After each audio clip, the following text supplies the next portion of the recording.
नहीं प्रभु, मैं वचनबद्ध हूँ प्रभु।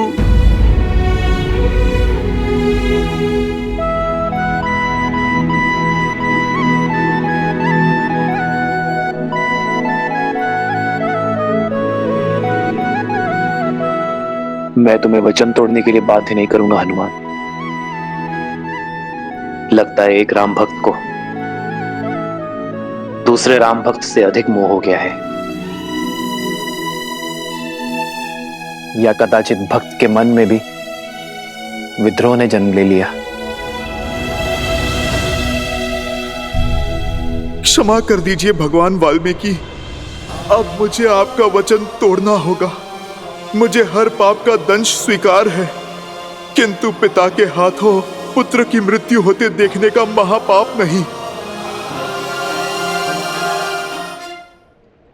प्रभु, वो लवकुश साधारण ऋषि।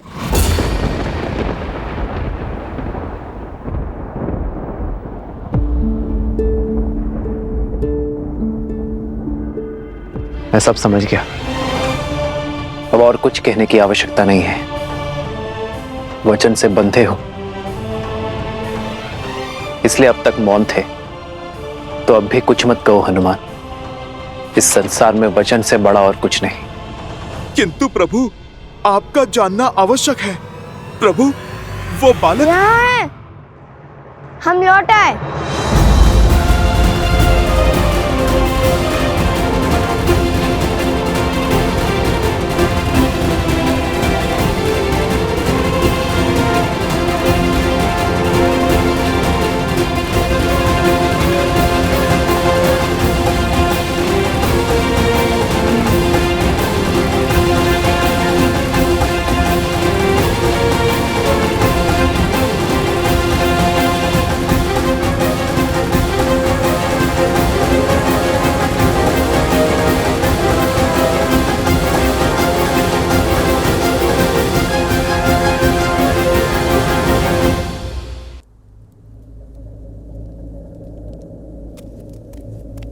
नहीं, मैं पुनः आश्रम वासियों के प्राण संकट में नहीं डाल सकती। मुझे अकेले ही जाना होगा।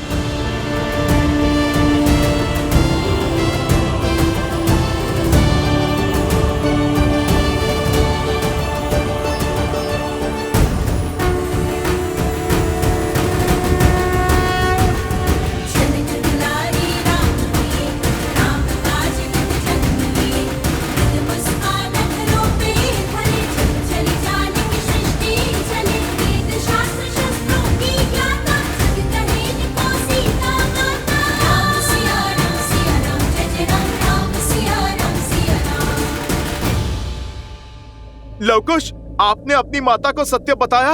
मुख से तो नहीं कहा, किंतु संकेत अवश्य दे दिया हनुमान जी। श्री राम और माता सीता के संबंध पर अटूट विश्वास रखती है हमारी माता, इसलिए श्री राम और माता सीता को मिलाने का प्रयास हमारा धर्म भी है और कर्तव्य भी। कारण चाहे जो हो, तुम्हें अपनी माता से सत्य नहीं छुपाना चाहिए था। जितना हमने अपनी माता के जीवन को समझा है, यदि उन्हें सत्य का भान होता तो कदाचित हमें युद्ध से रोक सकती थी, किंतु हमारा उद्देश्य समझकर, हमारा लक्ष्य जानकर वे हमारा साथ ही देती। तन और मन दोनों से आपसे युद्ध करने के लिए सत्य है श्री राम।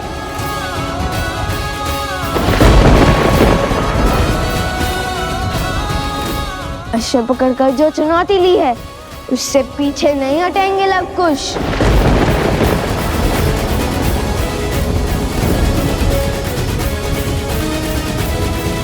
जैसी तुम्हारी इच्छा। मैंने हर धर्म का पालन किया ताकि तुम दोनों को इस युद्ध की अग्नि में जलने से रोक सकूं। और यदि युद्ध करने की ही मंशा है तुम्हारी, तो तथास्तु।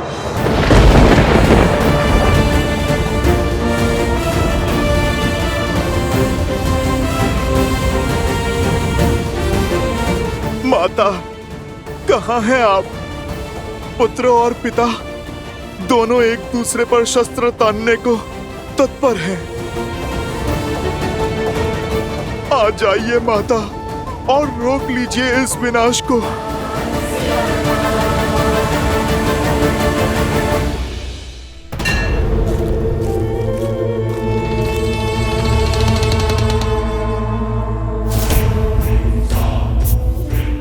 आओ सीता आओ, चली आओ अपनी मृत्यु के पीछे।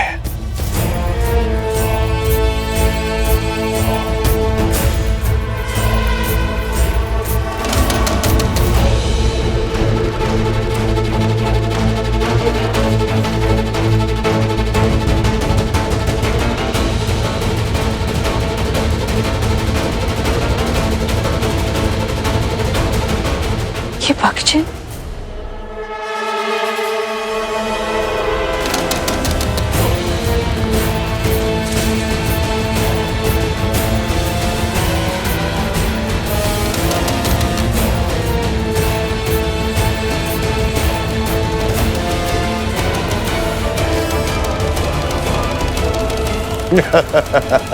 अद्भुत! शक्ति को युक्ति से काटा है तुमने शूर्पणखा। क्या योजना बनाई है सीता को राम और लव कुश के युद्ध से दूर ले जाने की। सीता का आश्रम में वास इस युद्ध में बाधा डाल सकता था और अब हम हार का भार नहीं उठा सकते हैं भैया। अब जब राम लवकुश पर अस्त्र चलाएगा और जब लवकुश उसके वार का प्रतिकार देंगे और तब उस क्षण का साक्षी समस्त त्रिलोक बनेगा। और ऐसे में ये बात सीता तक ना पहुंचे, ये तो असंभव है। इसलिए सीता को इस युद्ध और युद्ध भूमि से दूर ले जाना अति आवश्यक था भैया। और वचन से बंधा वो हनुमान चाह कर भी अपना मुख नहीं खोल पाएगा और चुपचाप इस विनाश का स्वांग देखता रहेगा। उत्तम शूर्पणखा, उत्तम।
सीता से मेरी शत्रुता बहुत वर्षों पुरानी है। बहुत गहरे घाव दिए हैं उसने मुझे।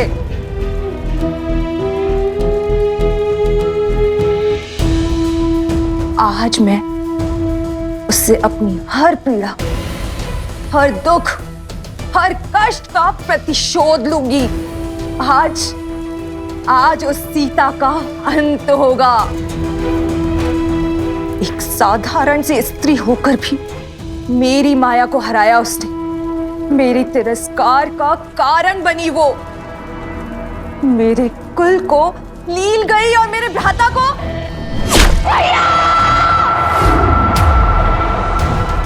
और मेरे भ्राता का काल बनी।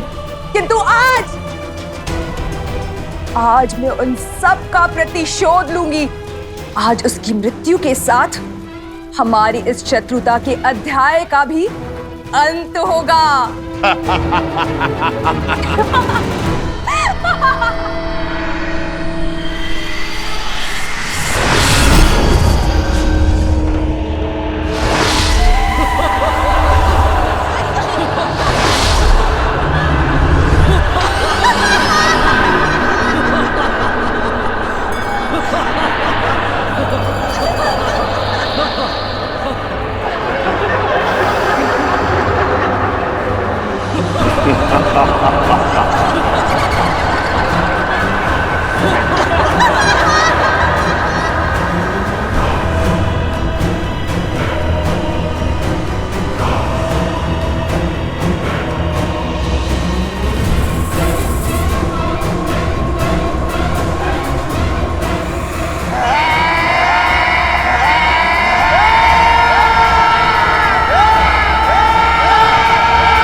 श्री राम।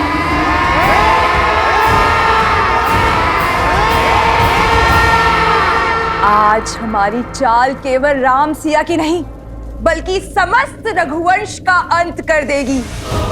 रघुवंश के विनाश का शंखनाद हो चुका है भैया, और अंत के इस अध्याय का आरंभ हो चुका है। ना पिता को सत्य का भान है और ना ही पुत्रों को। पिता को ये नहीं पता कि वो अपने ही वंश को लील रहे हैं, और पुत्रों को ये आभास नहीं है कि वो जिन पर बाण ताने खड़े हैं वो उनके ही पिता है। कदाचित सत्य का ज्ञान इस युद्ध को टाल सकता है। कम से कम ये प्रयास तो कीजिए कि सत्य उन तक पहुंच सके। सत्य उचित समय आने पर ही सबके समक्ष उजागर होता है देवी, और जो समय से पूर्व ही सत्य को सबके सामने लाने का प्रयास करता है वो नियति के लक्ष्य में बाधा उत्पन्न करता है। आवश्यक नहीं कि समय सदैव आपके पक्ष में हो, क्योंकि सत्य और समय कभी साथ साथ होते हैं तो कभी भिन्न। श्री राम और लवकुश के मध्य होने वाले इस युद्ध को भी स्वयं समय ने ही चुना है।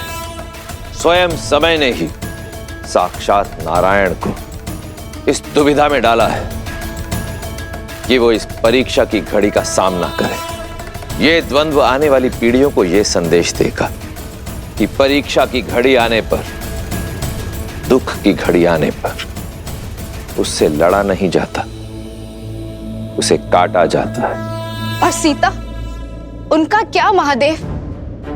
वो तो सूर्पनखा और सहस्त्र रावण के पाश में फंसी है। कहीं जो काम शक्ति नहीं कर पाई वो युक्ति ना कर दे। नहीं नहीं महादेव, सीता को कुछ नहीं होना चाहिए।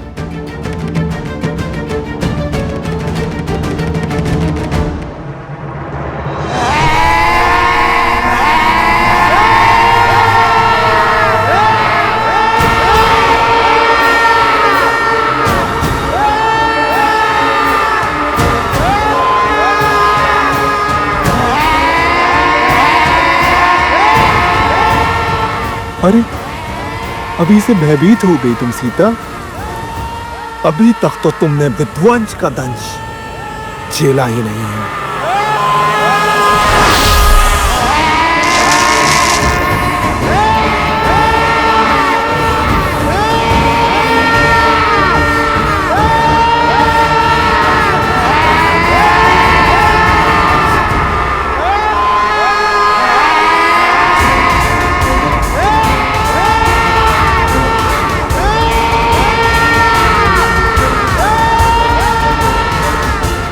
मार डालो बानासुर, अंत कर दो इस सीता का।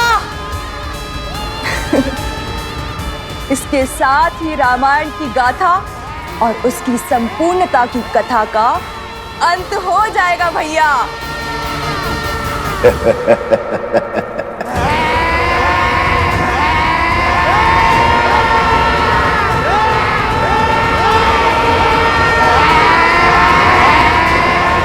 ये दीवारें तो मेरे समीप आ रही है।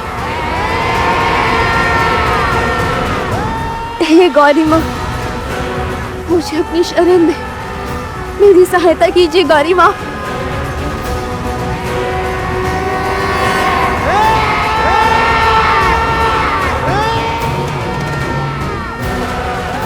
रक्षा करे माँ गौरी, रक्षा करे।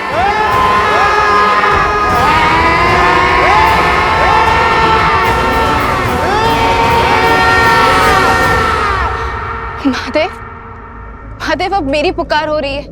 आप समय से विवश हैं और मैं भक्त की पुकार से। किंतु मैं क्या करूं? समय आ गया है देवी, जब आपको अपने समक्ष झांक कर देखना होगा, आत्मनिरीक्षण करना होगा। यही समय की मांग है, आपके लिए भी और देवी सीता के लिए भी। मैं कुछ समझी नहीं। भूल रही हैं आप, गौरी का एक दूसरा रूप भी है, जिससे साक्षात काल महाकाल दोनों भयभीत रहते हैं।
हाँ संभव, ये नहीं हो सकता,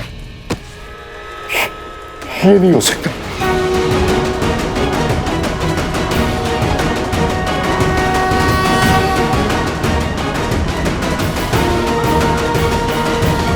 किस चिंता में पड़ गए आप भैया?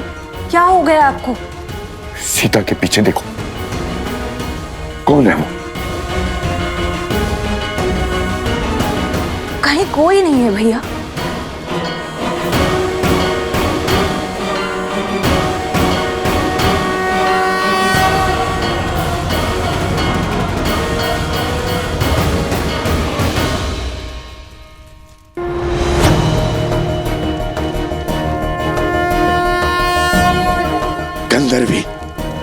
गंधर्वी चंचलाक्षी मर चुकी है वो, फिर यहां कैसे है? ये कैसी माया है? गंधर्वी चंचलाक्षी कौन है ये? क्या हो रहा है आपको भैया? भैया किसकी बात कर रहे हैं आप? कौन है ये मुझे बताइए भैया।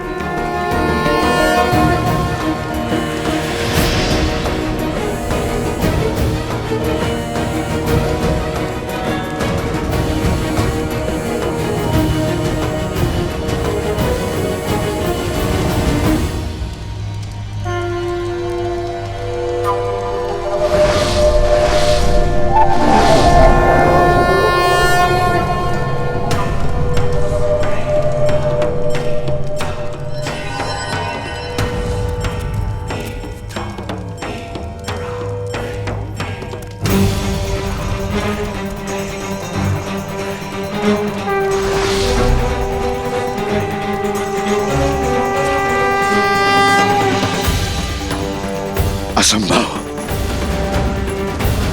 चंचलाक्षी लौट कर नहीं आ सकती। नहीं! क्या हुआ? श्री राम रुक क्यों गए? हम पर प्रहार क्यों नहीं कर रहे हैं? कदाचित वो हमारे प्रहार करने की प्रतीक्षा कर रहे होंगे। तो चलिए भैया, माता का नाम लेकर भौमास्त्र से युद्ध आरंभ करते हैं। भूमि देवी की शक्ति हमारे साथ होगी। सच और सोच का द्वंद अनोखा, राम विरुद्ध है राम के नंदन, मोड़ अनोखा आया है कैसा, युद्ध न जाए पिता चाहे रघुकुल का मान, सूत चाहे सीता सम्मान। ये क्या कर बैठे लवकुश? भौमास्त्र की काट तो ब्रह्मशिरा अस्त्र है, और यदि प्रभु ने ब्रह्मशिरा का आवाहन किया तो लवकुश का ही नहीं, बहुत से जीवों का संहार होगा।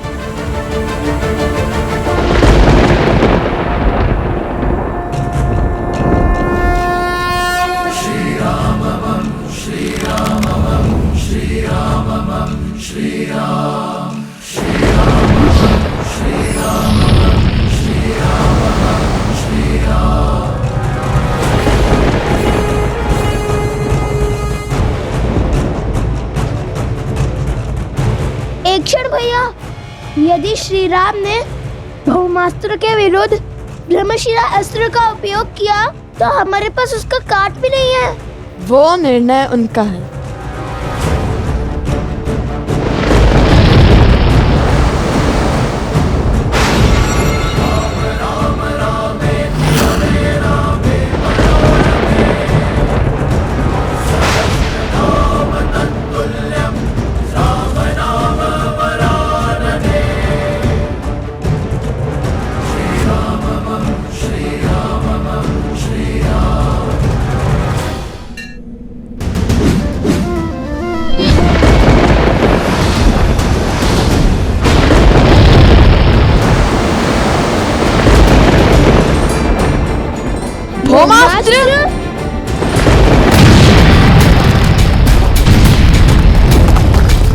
श्री रामचंद्र कृपालु भजु मन, हरण भव भय दारुण। महाराज के आगे अस्त्र की शक्ति नहीं, धर्म की शक्ति चलती है।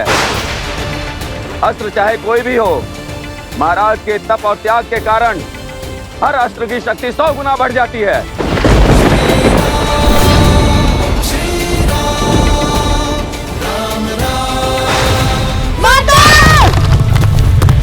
लवकुश!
कुछ कीजिए भैया, अन्यथा हमारा एकमात्र सेवक भी स्वाहा हो जाएगा।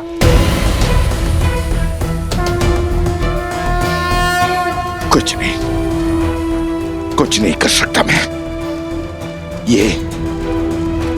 ये चंचलाक्षी है। क्या हुआ है आपको भैया? कौन है ये चंचलाक्षी? कैसे जानते हैं आप इसे?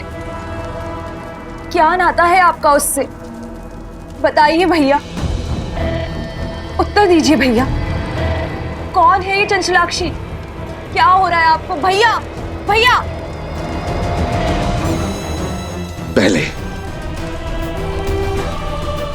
पहले बानासुर को बचाना होगा। यदि सीता को मेरा सत्य पता चला तो वो मेरी मृत्यु का भेद भी जान जाएगी।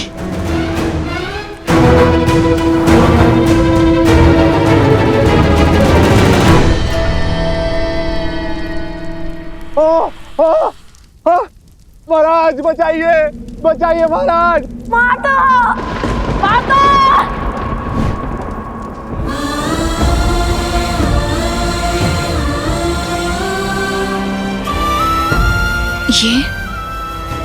ये सब माता। लवकुश, लवकुश, लवकुश, कहाँ हो तुम? कहाँ है लवकुश? लवकुश!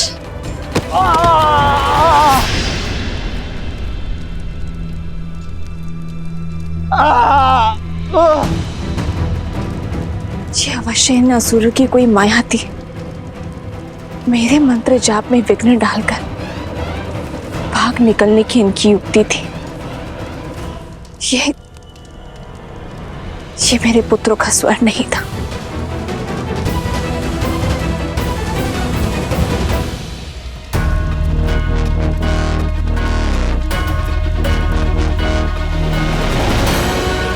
रुक जाओ दुष्ट!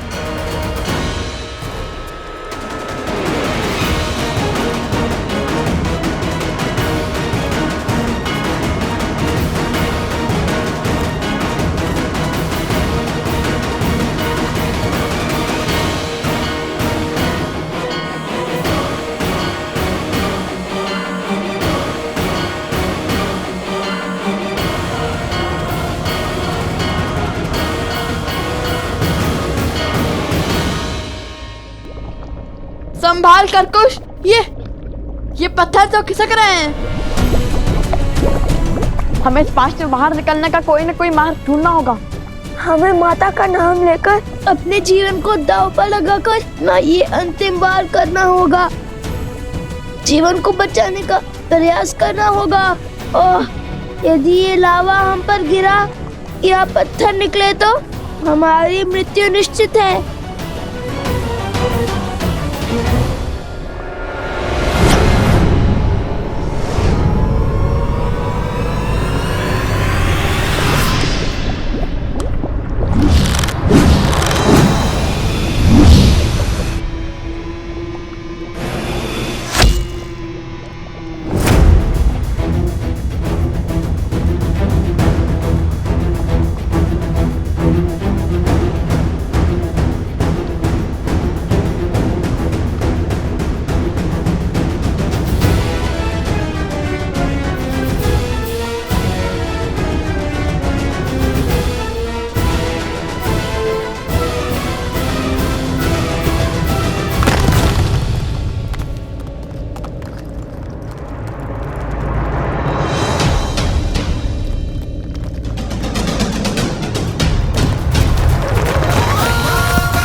अद्भुत!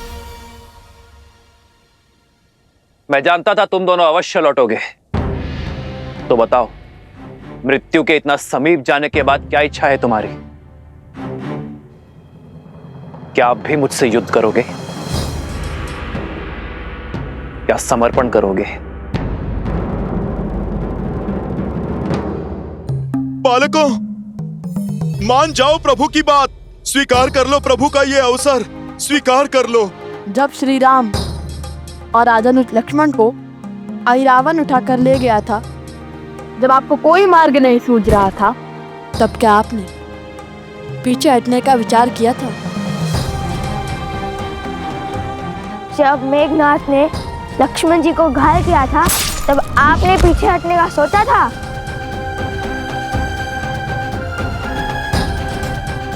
जिनके पास धर्म का साथ होता है, उन्हें पीछे हटने की कोई आवश्यकता नहीं होती। बालकों, आपको किसने कहा कि हमने अश्वरोग का धर्म किया है?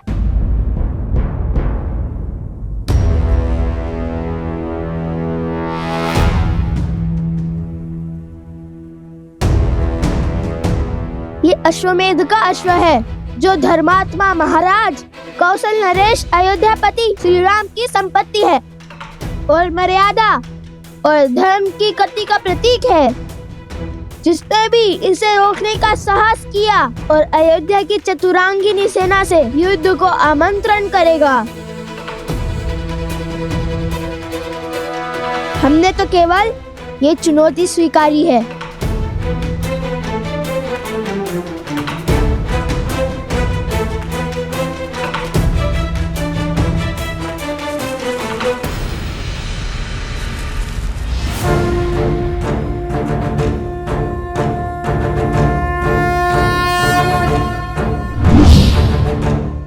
यदि चुनौती ली है तो उसे पूर्ण करने के लिए सच हो जाओ।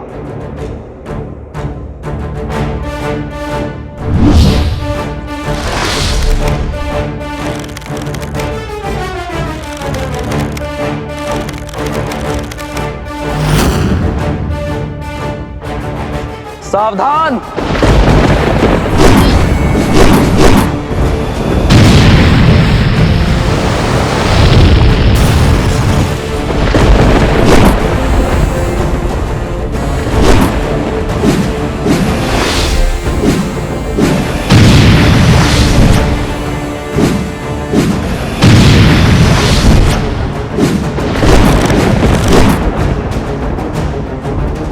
भैया, हमारे बाण तो आधे मार्ग तक भी नहीं पहुंच पा रहे। प्रयास करते रहो कुश।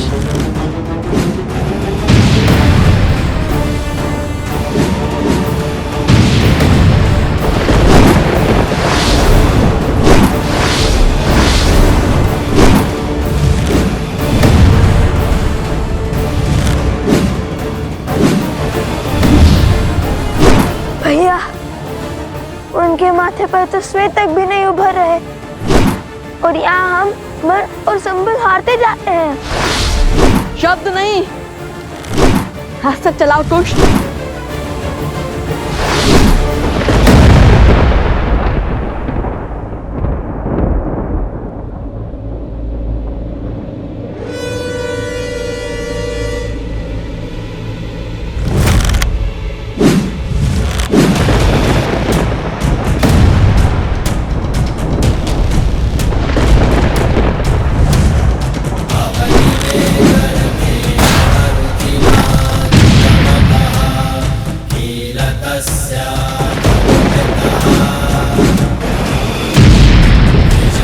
किशोर अवस्था में ये बालक श्री राम के सामने खड़े हैं। उन श्री राम के सामने जिनके आगे रावण और बाली जैसे महाबली नहीं टिक पाए। लगता है जैसे श्री राम के समक्ष साक्षात श्री राम खड़े हैं। ये विद्या के धनी अवश्य हैं, किंतु विद्या का उपयोग अधर्म के लिए कर रहे हैं। ये विद्या राष्ट्र की भलाई, देश के विकास के काम आनी चाहिए थी, किंतु उन्होंने बुराई का पथ चुना है। और बुराई चाहे जितनी बलशाली हो, अंत में हारती ही है।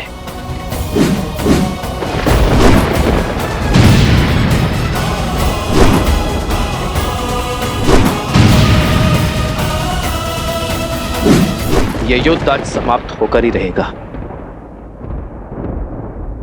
या तो ये बालक आज अपना हट त्यागेंगे या फिर प्राण। रघुकुल रीत सदा चली आई, प्राण जाए पर वचन न जाई।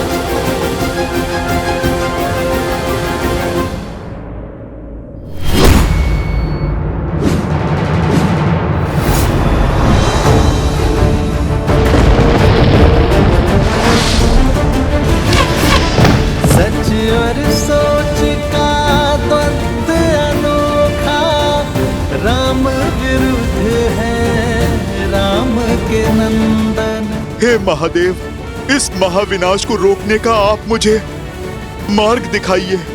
मेरे प्रभु और उनके वंशजों को इस अनर्थ से बचाइए महादेव।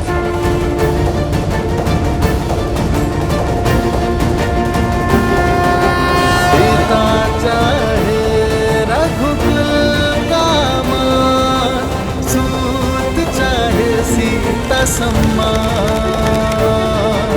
भावों का ये है विचित्र संग्राम, देव जगत क्या होगा परिणाम।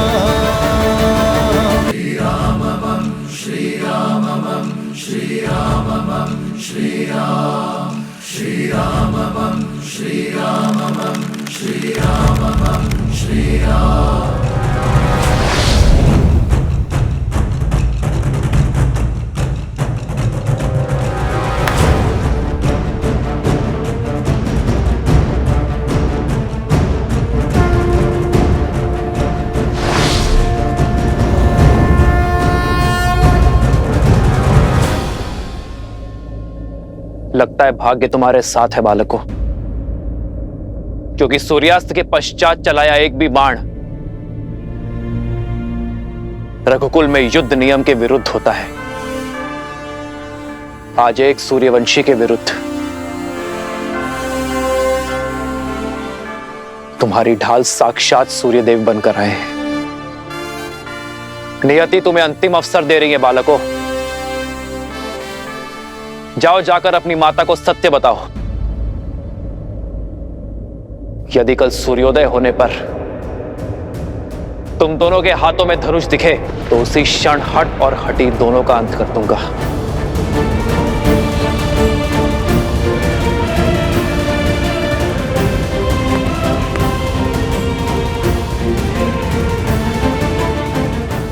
कल भोर होते ही अश्वमेध यज्ञ के अश्व और हनुमान को लेकर मैं अयोध्या के लिए निकल जाऊंगा।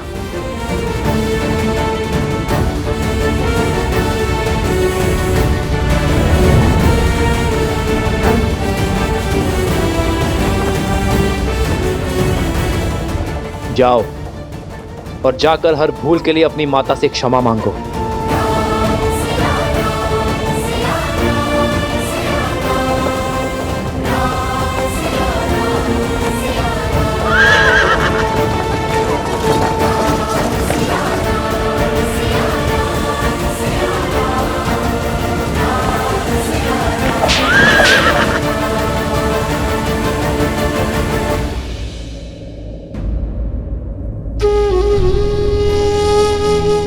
श्री रामचंद्र कृपालु भजमन, हरण भव भय दारुणम।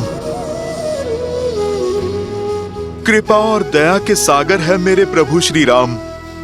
यही उनकी महानता है। वो हर एक पापी को अंतिम अवसर देते हैं। उन्होंने रावण तक को दिया था, फिर आप दोनों तो उनके परम भक्त हैं। अपनी भूल सुधारिए। जाओ लवकुश, ये मेरी आपसे विनती है, अपनी माता को सब कुछ सच बता दो। फिर जो माता कहे आप वो ही करना। समझने का प्रयास करो बालकों। आज जो बाण रुक गए वो जलंधर अवश्य चलेंगे, और वो प्रहार रघुकुल के मस्तक पर सबसे बड़ा कलंक होगा। जाओ, आप अपनी माता से बात करो। यदि बता नहीं सकते तो उन्हें यहां पर ले आओ। हर समस्या का समाधान स्वयं हो जाएगा बालकों।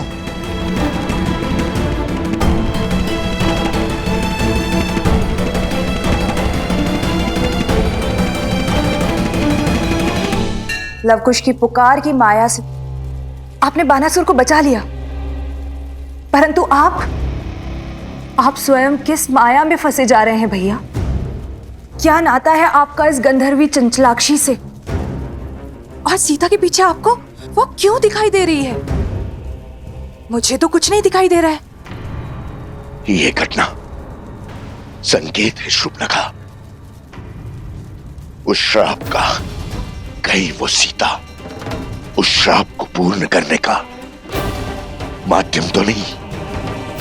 जो श्राप मुझे गंधर्वी चंचलाक्षी ने दिया था। पहेलियां मत बुझाइए भैया, मुझे स्पष्ट रूप से बताइए कि किस श्राप की बात कर रहे हैं आप।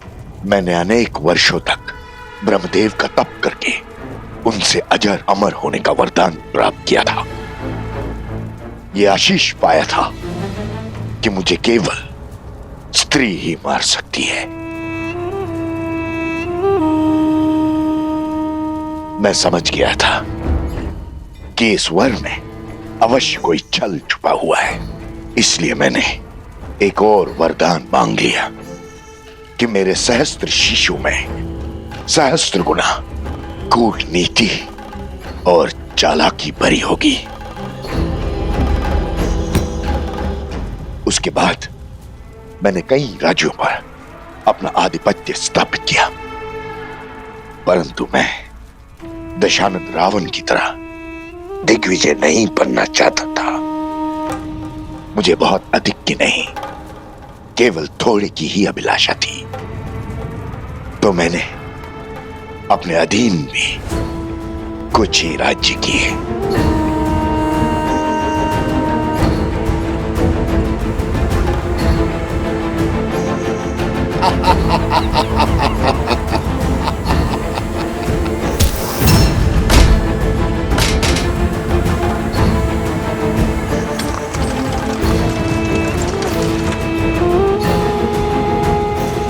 ये है हर किसी को अपने सामने झुकने पर विवश कर देने वाले सहस्त्र मुख। मैं अपना राज्य इन्हें सौंपता हूं। आज से यहाँ की हर वस्तु हमारी है। जाओ, हर रत्न, हर आभूषण, हर मूल्यवान वस्तु ले आओ हमारे समक्ष।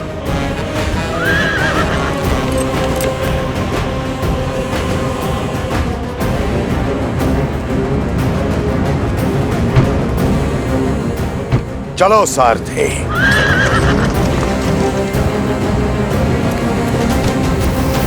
छोड़ो मुझे, छोड़ दीजिए, क्या कर रहे हैं? छोड़ दीजिए।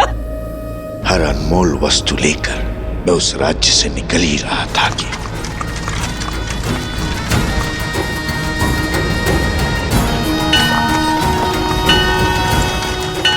रुको सारथी।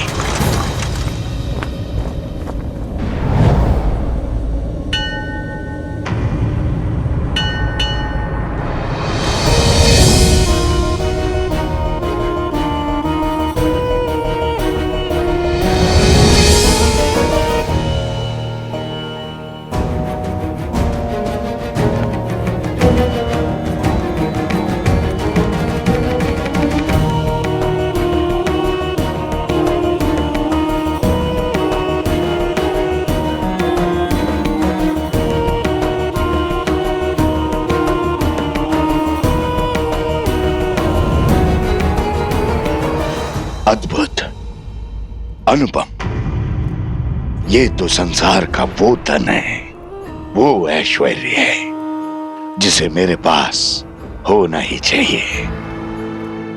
इसे न भोगा, इसे न पाया तो वरदान का लाभ क्या।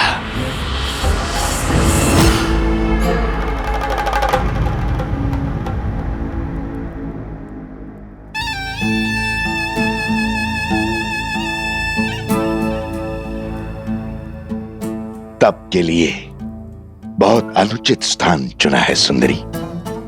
तुम्हारा तप और पूजा सफल हुई, अब कोई आवश्यकता नहीं। अब इस लक्ष्मी या किसी और देवी देवता की पूजा की। अब तुम मेरी हो। अब और लक्ष्मी और वैभव की आवश्यकता कहां। तुम्हें संसार का हर सुख दूंगा मैं, हर मनोकामना पूर्ण करूंगा।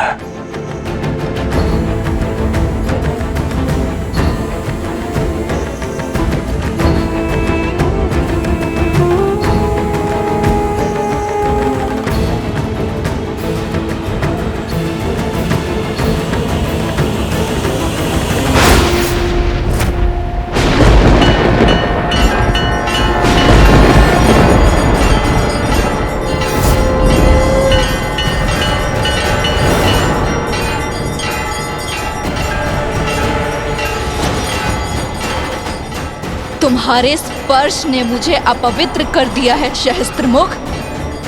तुम्हारे मलिन मन का इस संसार में कोई स्थान नहीं। जिस शक्ति का तुमने अहंकार पाल रखा है वही तुम्हारे विनाश का कारण बनेगी।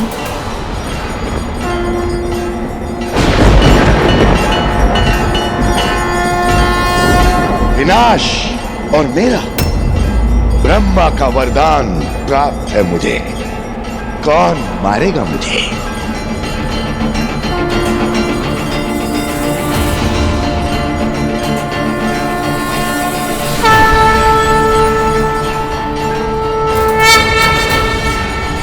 मैं गंधर्वी चंचलाक्षी, जिसके पावन तप को तुमने अपवित्र किया है, मैं तुम्हें श्राप देती हूँ।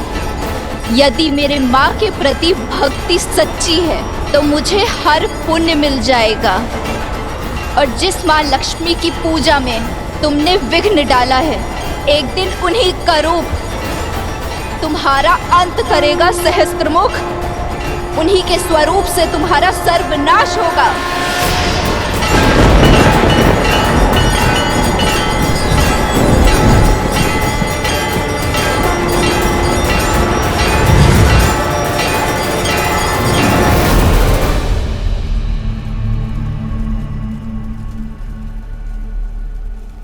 ये वही है जिसके बारे में चंचलाक्षी ने कहा था, मेरा अंत है ये। संसार को भ्रम के जाल में फंसाने वाले मेरे भैया आज स्वयं एक भ्रम से भयभीत हो रहे। शांत हो जाइए भैया, ये वो नहीं है जो। ये वही है, ये वही है, और भय भ्रम से नहीं श्राप से है मुझे। उसने कहा था कि लक्ष्मी धरती पे जन्म लेगी, और फिर वो लक्ष्मी में समा गई थी। कहीं संसार का संदेह सत्य तो नहीं? कहीं सीता लक्ष्मी का रूप तो नहीं?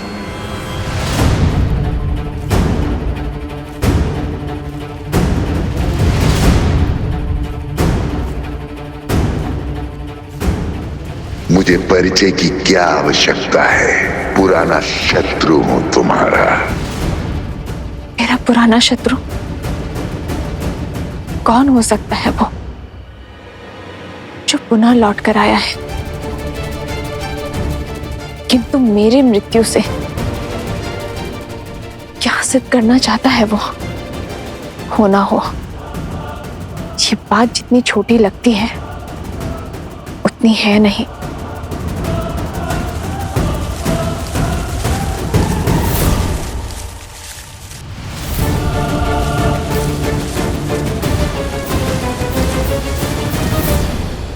रावण के कानों में भी यही बात पड़ी थी ना। सबने कहा था ना कि राम विष्णु है, नर रूप में नारायण है, कहीं लक्ष्मी स्वरूपा सीता मेरे अंत का कारण तो नहीं। कदाचित तभी न रावण राम का वध कर पाया और न ही सीता का स्पर्श। भैया, बल के पर्याय सहस्त्रमुख रावण हैं आप। यदि आप निर्बल हो जाएंगे तो हमारे कुल की शक्ति कौन बनेगा?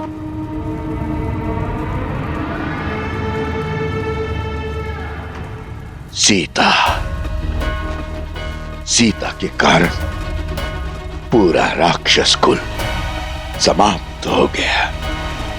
सर्वशक्तिशाली दशानंद रावण मृत्यु को प्राप्त हो गया।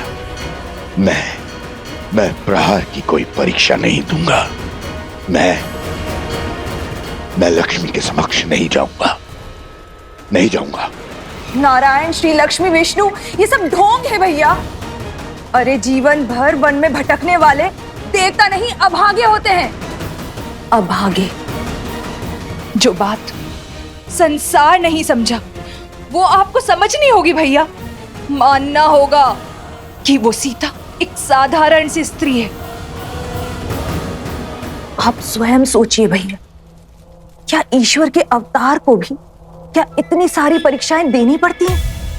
इतने दुखों को भोगना पड़ता है, इतना असहाय होना पड़ता है, विजोग का विष पीना पड़ता है। वो नारायण जो अपने बल से संसार को बदल दे, अपने सुदर्शन से हर पाप का संहार कर दे, क्या उसे 14 वर्ष का वनवास भुगतने की आवश्यकता है? राजपाट, सुख शांति, वैकुंठ छोड़कर दर दर भटकने की आवश्यकता है भैया?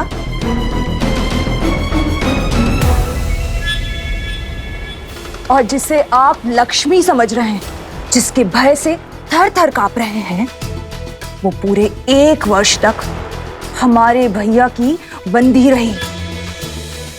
यदि वो लक्ष्मी का रूप होती तो क्षण भर में तो लंका से अंतर्ध्यान हो जाती और एक वार से दशानन की हट को तोड़ देती। भ्रम को बल पर हावी मत होने दीजिए भैया, तनिक सोचिए। तो फिर सीता के पीछे मुझे उस चंचला की छवि क्यों दिखाई दी?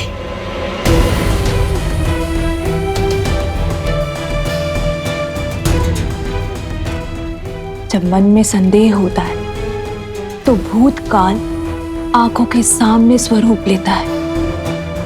ये सब विचारों का खेल है भैया, और कुछ भी नहीं। इस अनर्थ का अर्थ खोजना बंद कीजिए भैया, और प्रहार का नाद आरंभ कीजिए भैया।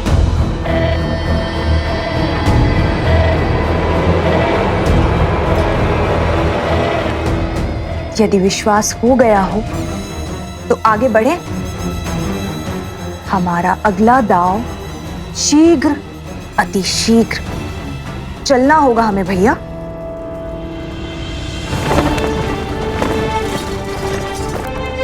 श्री राम,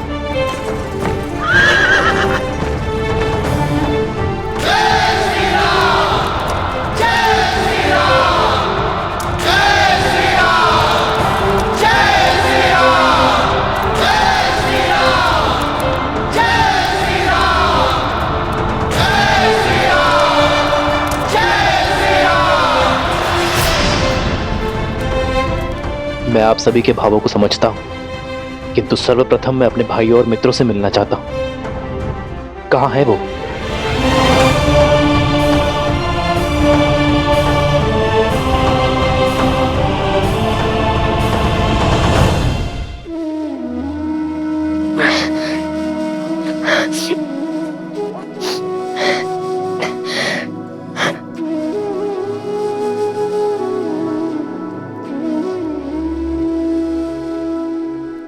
यदि कल सूर्योदय होने पर तुम दोनों के हाथों में धनुष दिखे तो उसी क्षण हट और हटी दोनों का अंत कर दूंगा।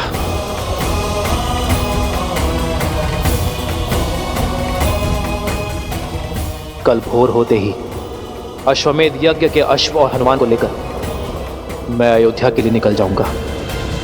भैया, अब क्या होगा?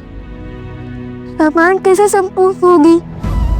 अब तो हम हार गए श्री राम से। हमें अश्व लौटाना ही होगा। अश्वमेध यज्ञ संपूर्ण होने का अर्थ है हमारी प्रतिज्ञा पूर्ण रहना। वो प्रतिज्ञा जो हमने देवी सीता और श्री राम को साथ मिलवाने के लिए ली थी। यदि सिया राम ही साथ नहीं आएंगे तो राम राज्य कैसे आएगा?